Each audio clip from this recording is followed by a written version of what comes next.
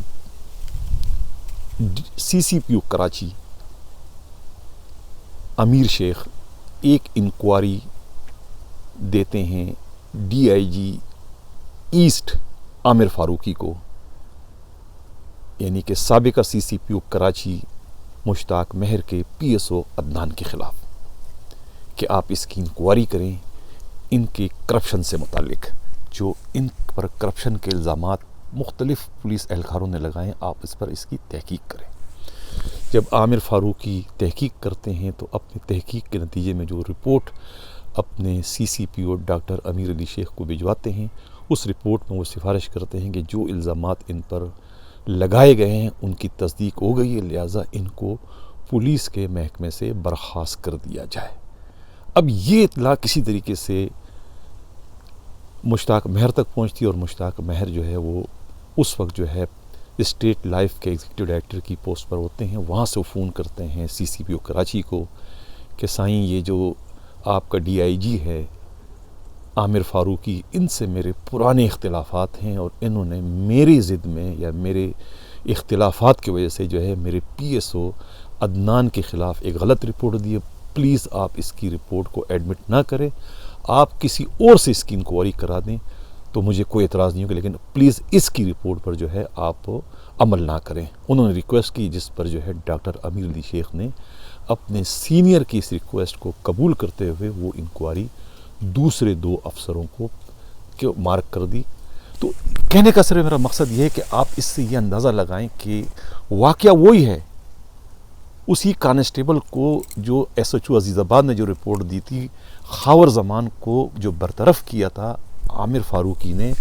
بات انہوں نے جو ہے مشتاق مہر نے دل میں رکھ لی، اور اس کا انکشاف انہوں نے عدنان فاروقی والی رپورٹ میں جو ہے وہ آخر کر ہی دیا سی سی پی او ڈاکٹر امیر علی شیخ تھی کہ ان سے میرے اختلافات ہیں، اور یہ انہوں نے اختلافات کی وجہ سے ہی ان کے پی ایس او کے خلاف ایک غلط رپورٹ دی ہے، جبکہ میرا پی ایس او شریف ہے اور ایماندار ہے، ان کے خلاف یہ الزامات بے بنیاد ہیں۔ لیکن بعد میں جب دوسرے 2 ایس پی او نے اس کی جب تحقیقات کی تو انہوں نے جو ہے وہ اپنے ڈی آئی جی عامر فاروقی کی رپورٹ کو انڈورس کیا، اور جس کے بعد انہوں نے بھی وہی رپورٹ دی جو عامر فاروقی نے دی تھی، جس کے بعد جو ہے ڈاکٹر امیر علی شیخ نے انہیں بالآخر ڈسمس کر دیا تھا۔ تو کہنے کا میرا مقصد یہی تھا کہ آپ نے دیکھ لیا کہ کیا اس میں وجہ کیا تھی۔ وہ برطرفی چاہے وہ عدنان کی تھی وہ بھی درست تھی، قانون اور آئین کے مطابق تھی، برطرفی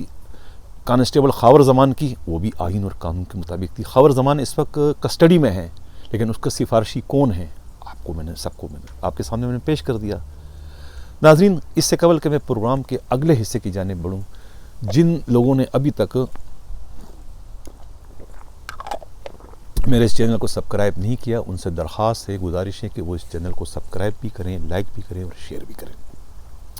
ناظرین، دوست ہو تو ایسا، سبارڈینیٹ ہو تو ایسا۔ ہم بات کر رہے ہیں اس وقت مظفر عرف پیر جی کی،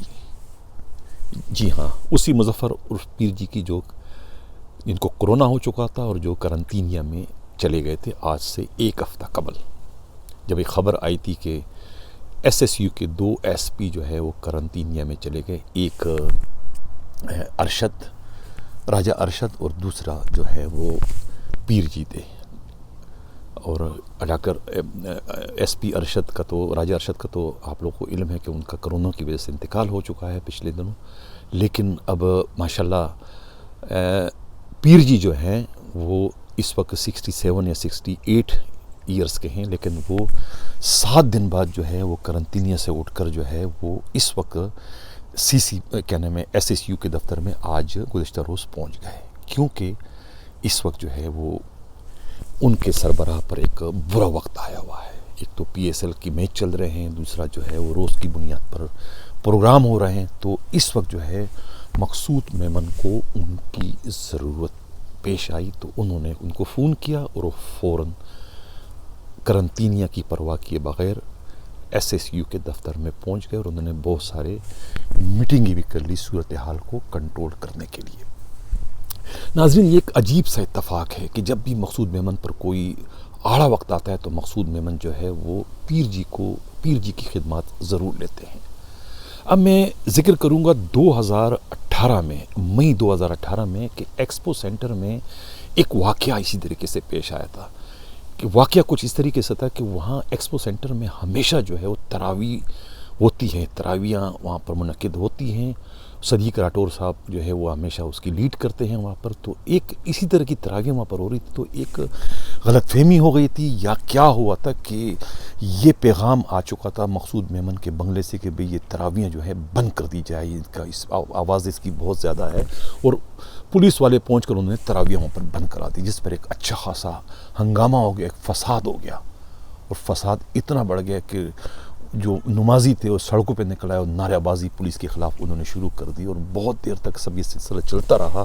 تو اس وقت بھی جو ہے مقصود میمن نے پیر جی کو گھر سے بلوایا کہ بھئی اس معاملے کو کسی طریقے سے ہینڈل کرو، اس لیے کہ اس وقت IG AD خواجہ تھے۔ یہ بھی ایک اتفاق ہے کہ جب بھی کوئی ایسا عوامی اجتماع ہوتا ہے مقصود میمن کے خلاف تو اس وقت کسی نہ کسی صورت میں اس معاملے کو ہینڈل جو ہے نا وہ AD خواجہ کر رہے ہوتے ہیں۔ اب یہاں IG AD خواجہ ہے، IG کو جب یہ صورتحال کا علم ہوتا ہے تو وہ فوراً فون کرتے ہیں مقصود میمن کو کہ بھئی یہ جو کچھ ہو رہا ہے اس معاملے کو ہینڈل کرو، اس کو پیچ اپ کرو، یا تو پیچ اپ کرو یا پھر آپ SSU کا چارج چھوڑ دیں۔ اب یہ اتنی خطرناک وارننگ تھی مقصود میمن کو کہ ان کو بالآخر جو ہے کڑوا گھونٹ پینا پڑا، اور انہوں نے پیر جی کے ذریعے جو ہے معاملے کو سیٹل کرایا اور ان سے جو ہے وہ معافی مانگ لی کہ بھئی جو کچھ بھی ہوا غلط فہمی کی بنیاد پر، اور آپ جو ہیں وہ روزانہ کی بنیاد پر تراویحیں کرتے رہیں، جتنے بھی آپ اسپیکر چلائیں، جو بھی کریں، ہمیں کوئی اعتراض نہیں ہوگا۔ معاملہ وہاں پر پیچ اپ ہو گیا۔ اب میں نے ذکر کیا تھا AD خواجہ کا کہ جب بھی مقصود میمن کے خلاف کوئی ایسا دنگا فساد یا کوئی جلسہ جلوس کی صورتحال ہو جاتی ہے تو اس وقت جو ہے وہ کسی نہ کسی طریقے سے AD خواجہ وہاں پر ضرور پیش ہوتی ہے، ان کی انٹری ہوتی ہے۔ ایک اسی طریقے کا واقعہ جو ہے رضاک آباد جو پولیس سینٹر تھا، وہاں پر بھی جب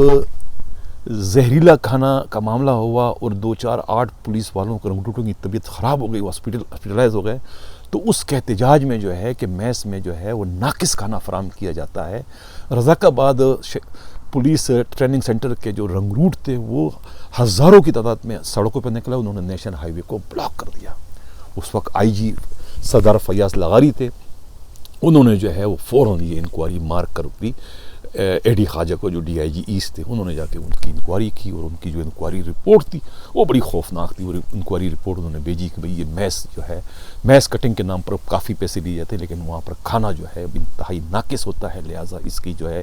آڈٹ نہیں چاہیے، اس کا یہ ہونا چاہیے، وہ یعنی تمام جو بے ترتیبیاں، جو خلاف ضابطہ جو بھی کام تھے ان کی انہوں نے نشاندہی کی، اور ایک مربوط رپورٹ انہوں نے اپنے IG فیاض لغاری کو بھجوا دی۔ لیکن اس رپورٹ کا کیا ہوا کسی کو کچھ نہیں پتا، اس لیے کہ وہ اس وقت میرا خیال ہے کہ IG فیاض لغاری پر کوئی پریشر پڑا یا کوئی دباؤ ہوا، وہ معاملے کو وہیں پر دبا دیا گیا۔ کہنے کا مقصد یہ کہ جب بھی جو ہے مقصود میمن کی کوئی ایسی سچویشن ہوتی تھی کہ جس میں عوام یعنی عوامی اجتماع یا جلسہ جلوس کا جو ایسا کوئی سامنا ہوتا عوامی اجتماع کا، تو اس پر جو ہے اس موقع پر جو AD خواجہ کی انٹری کسی نہ کسی شکل میں ہوتی۔ دو موقع جو ہے، دو واقعات میں نے آپ لوگوں کے سامنے پیش کر دیے۔ اب ناظرین چلتے ہیں پروگرام کے اگلے حصے کی جانب۔ اب دیکھتے ہیں کہ پولیس آج کل کر کیا رہی ہے، پولیس کا صورتحال اس وقت کیا ہے کہ جعلی پولیس مقابلہ، یہ ایک جعلی پولیس مقابلہ ہوا ہے نیو کراچی انڈسٹریل ایریا میں۔ SHO یونس خٹک کے خلاف مقدمہ درج ہو گیا، لیکن موصوف مقدمے کے اندراج کے بعد سے اب تک SHO ہیں جو کہ اخلاقی لحاظ سے، قانونی لحاظ سے اس کی کوئی نظیر نہیں ملتی۔ یعنی آپ کے خلاف مقدمہ درج ہو گیا ہے قتل کا، وہ بھی، لیکن آپ نہ تو سسپینڈ ہوتے ہیں، نہ لائن حاضر ہوتے ہیں، اور نہ تھانہ چھوڑتے ہیں۔ ایسی نظیر پہلے نہیں ملتی، اس کی ایسی کوئی نظیر نہیں ہے۔ لیکن یہ DIG عاصم قائم خانی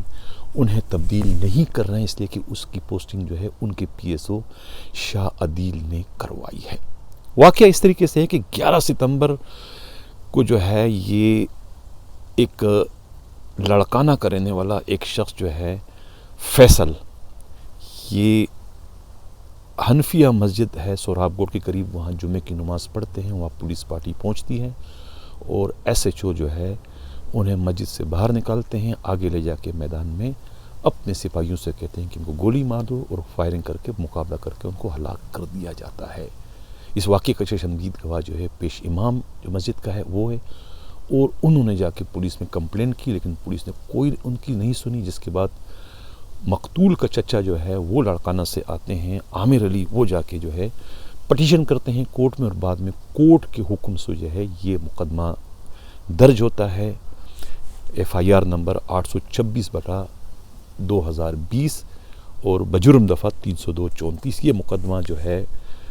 S H O Younis Khattak, A S I Laeeq, constable Waleed اور نیاز بلوچ اور دیگر کے خلاف سوراب گوڑ تھانے میں درج کر دیا جاتا ہے۔ ایف آئی آر کے اندراج کے بعد آج تک جو ہے